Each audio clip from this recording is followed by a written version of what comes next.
Alright, so magmula sa Opus Mall kanina nung pumunta tayo, iikot ko muna kayo dito sa may Bridgetown. Ito yung location natin. Makikita natin itong The Victor Statue. Tapos dito tayo banda sa may Bridgetown Boulevard. So ikutin natin to. And may bagong development nga rin pala dito, itong Velaris Residences malapit dito sa may Bridgetown. Ikutin natin itong labas nitong Bridgetown. Ito yung The Victor Statue, laki. Tapos dito tayo galing kanina sa may Opus Mall. Ito naman yung Marikina River. Mamaya mag-U-turn tayo pabalik.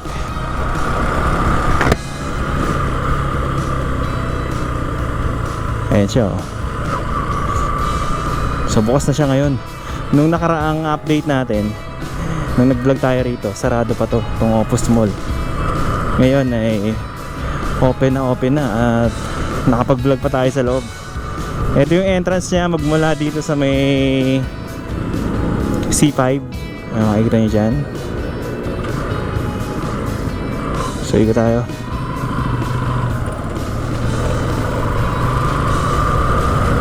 Ayan, oh.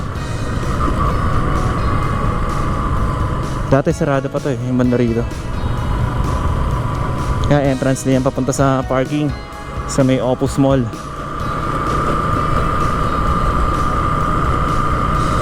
Tapos ito yung malaking statwa ng The Victor Statue. Sumisimbolo raw to ng victory. Kaya makikita nyo sa post nung malaking statwa dyan is ganun.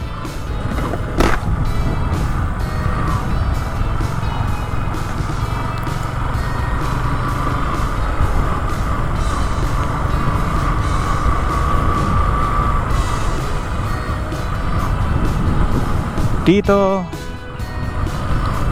may makikita tayo rito na ina-assemble nila.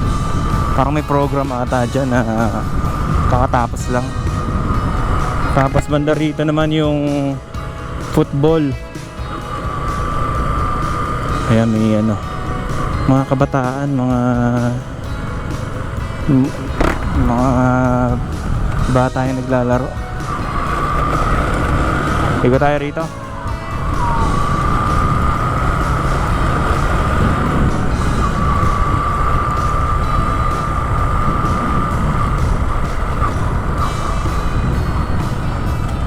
So paikot lang siya. Dito naman yung sa may bandang Pasig na to. Sa kabila ay sa may Quezon City.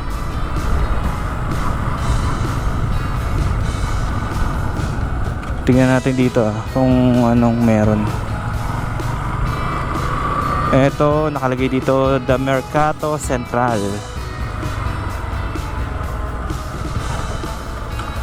The Mercato Central Group. May mga ano rito, food stall. Mukhang maganda rito pag gabi. O yung ano na,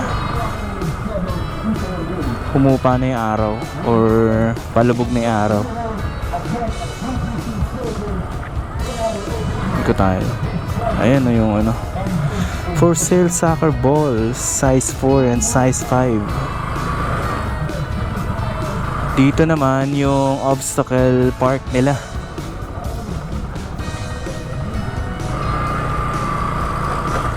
Ayun.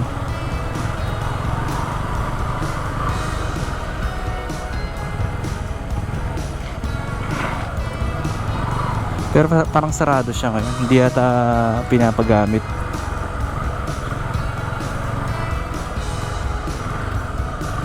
Malawak yung parking space dito. Pero wala pa tayong gaano makitang parang gaanong pasyalan dito. Ito yung dinidevelop dyan, yung Velaris. Kuti natin. Ito, marami pang pwedeng itayo dito ng mga ano, buildings.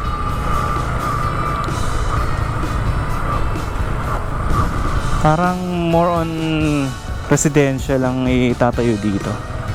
Ito yung plano eh. Makikita natin dito. Ito. Revel in grand experience everyday. Le Pont. Ayan.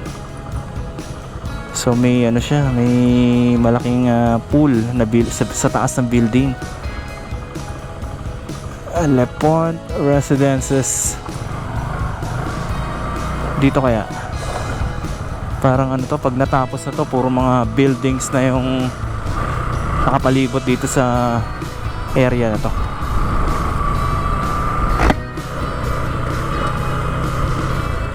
Dito marami pa.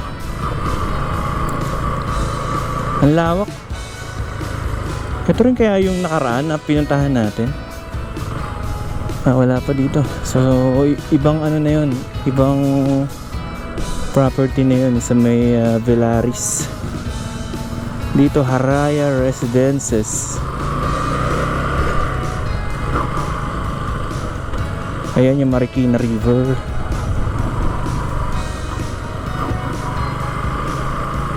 Ito yung the Victor statue.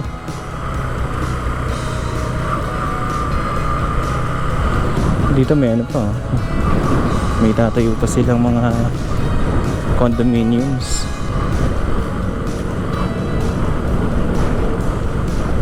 Si Mervin ba to? Mervin! Si Mervin. Hindi niya ako narinig. Gusto lang baka matakot sa akin pag lilapitan ko eh.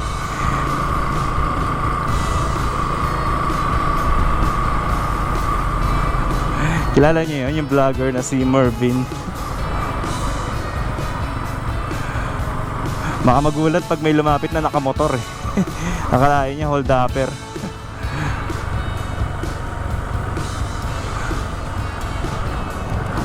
Ayan, balik tayo rito. Dito tayo sa kung saan tayo galing kanina, sa ilalim nitong Opus Mall. Ayan o. Tapos ito, entrance din. Diyan. Entrance. Ito parking dito.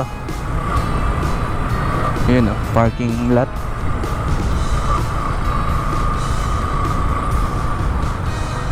Okay, so dito naman tayo sa may kabila. Ito yung sa gilid ng Opus Mall. Wala lang, iikot-ikot ko lang kayo.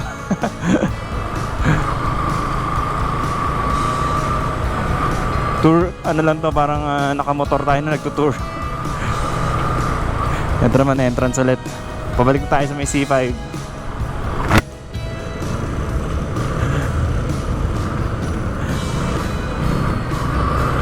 Para makita nyo lang yung itsura sa labas. Kasi nag-vlog tayo sa loob ng Opus Mall eh. Ito yung view niya dito sa labas.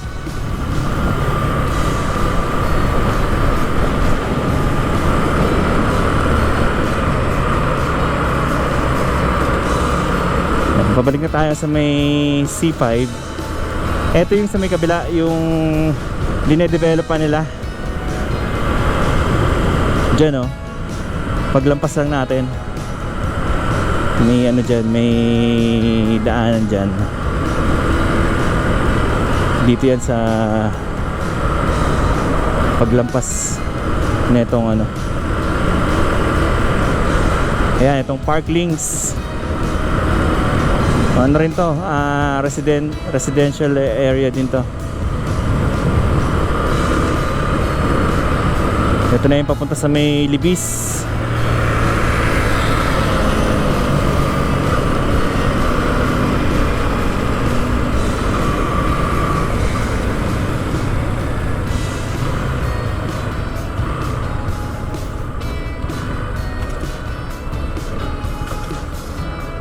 Init ngayon, pero ito yung gusto kong panahon pag nagpa-vlog ako, maaraw. Kasi mahirap mag-vlog kapag maulan, yung bumubuhos yung ulan.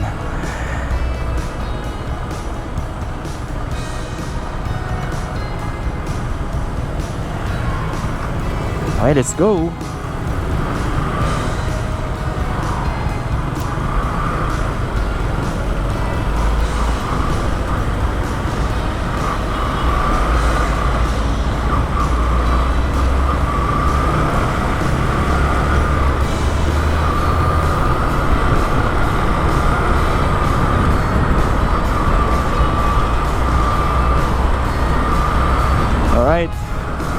Ayun, namasyal lang tayo dito sa may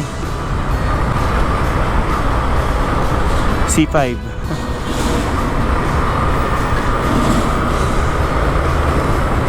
Ito na yung papunta sa Libis. Pag mula doon sa may Bridgetown, motorcycle ride lang.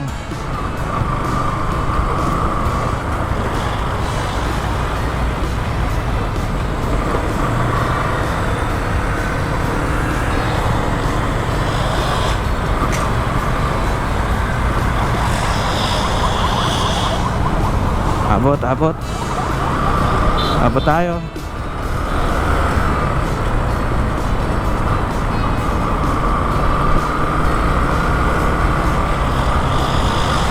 Ito yung sa may Eastwood. Alright, so wala, simpleng ang motorcycle ride tour lang. Ito, mula doon sa may Bridgetown. Maraming salamat kahit paano ay sinamahan nyo ako. And magkita-kita po ulit tayo sa mga susunod na update. Thank you so much and God bless po sa inyong lahat.